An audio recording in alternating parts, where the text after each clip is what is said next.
চাঁদ দেখার ক্ষেত্রে সাক্ষ্য, এটা একটা গুরুত্বপূর্ণ প্রশ্ন। এ বিষয়ে অনেকগুলো প্রশ্ন আমাদের সামনে রয়েছে। প্রথম কথা হলো, চাঁদ দেখা আমরা জানি রাসূলুল্লাহ সাল্লাল্লাহু আলাইহি ওয়াসাল্লাম বলেছেন, সুমু লিরুয়াতিহি ওয়া আফতিরু লিরুয়াতিহি, তোমরা চাঁদ দেখলে সিয়াম পালন শুরু করো এবং চাঁদ দেখলে ঈদ আদায় করো।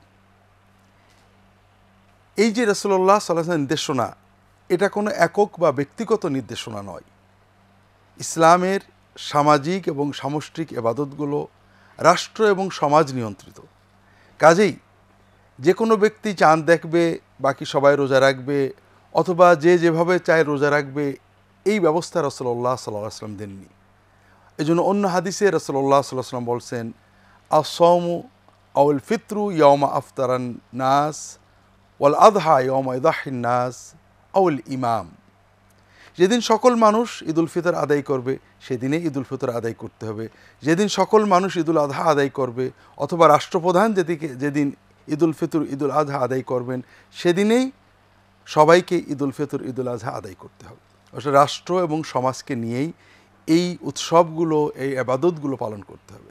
আর এজন্যই চাঁদ দেখার পরে তার সাক্ষ্য দেওয়া এবং সাক্ষ্য গ্রহণ করার বিষয়টা ইসলামে অত্যন্ত গুরুত্ব দেওয়া হয়েছে। চাঁদ দেখার ক্ষেত্রে নারী পুরুষ সাক্ষ্য দিতে পারেন।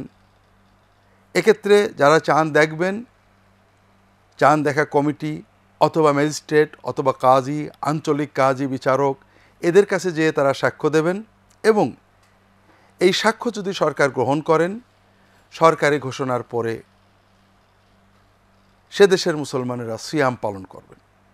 এ ব্যাপারে ব্যক্তিগতভাবে সিয়াম পালন করা, অথবা ব্যক্তিগত কেউ কাউকে বলেছে যে আমি চাঁদ দেখেছি, কাজেই ব্যক্তি হিসেবে তার সাক্ষ্য গ্রহণ করা, এটা চাঁদ দেখার ক্ষেত্রে সঠিক পদ্ধতি নয়। রাসূলুল্লাহ সাল্লাল্লাহু আলাইহি ওয়াসাল্লামের সময় থেকে চাঁদ দেখার সাক্ষ্য গ্রহণ করতে হতো রাষ্ট্রীয়ভাবে।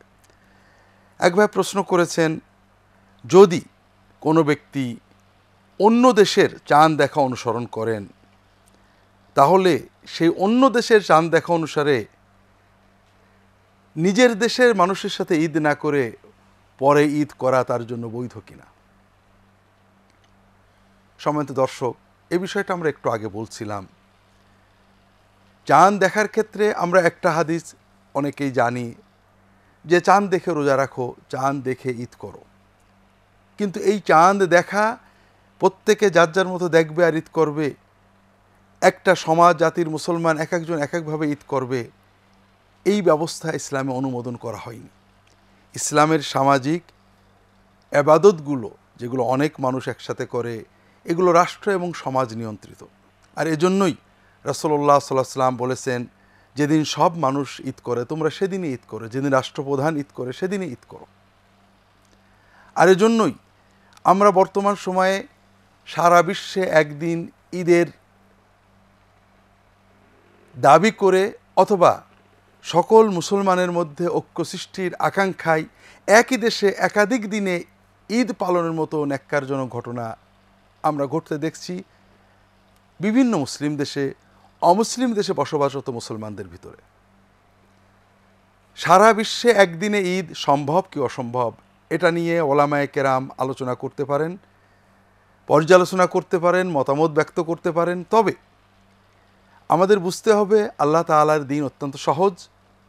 রাসূলুল্লাহ সাল্লাল্লাহু আলাইহি ওয়াসাল্লামের সময় থেকে বিভিন্ন দেশে বিভিন্ন দিনে ঈদ পালন হয়েছে। সাহাবীদের সময় যে হয়েছে এটা নিশ্চিত।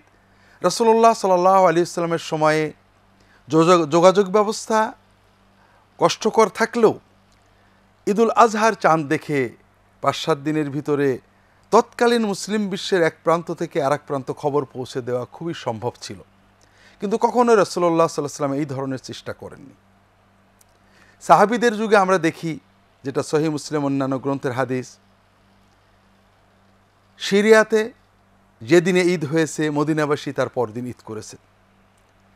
সিয়াম যেদিনে সিরিয়ায় শুরু হয়েছে তার পরদিন তারা শুরু করেছেন।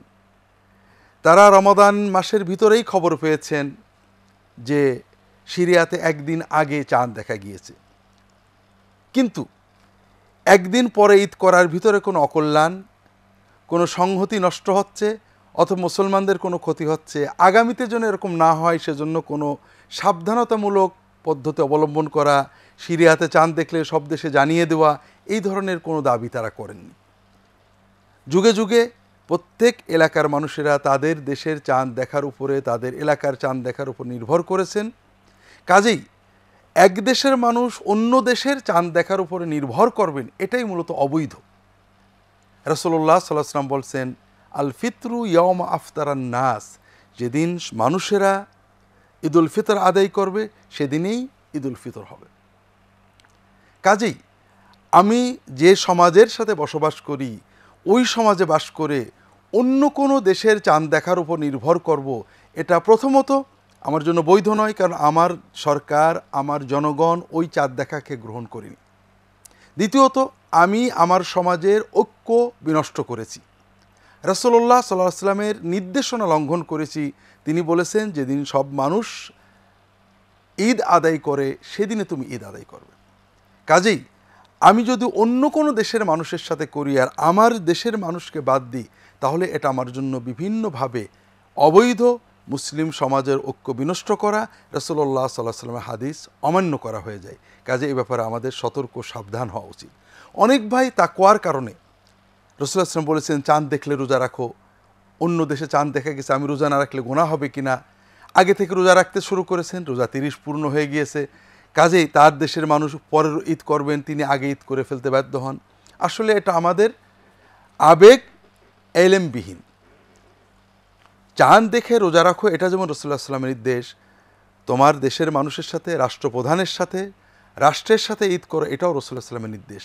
উভয় নির্দেশকে সমন্বিতভাবে পালন করতে হবে। আল্লাহ তাআলা আমাদের তৌফিক দান করুন।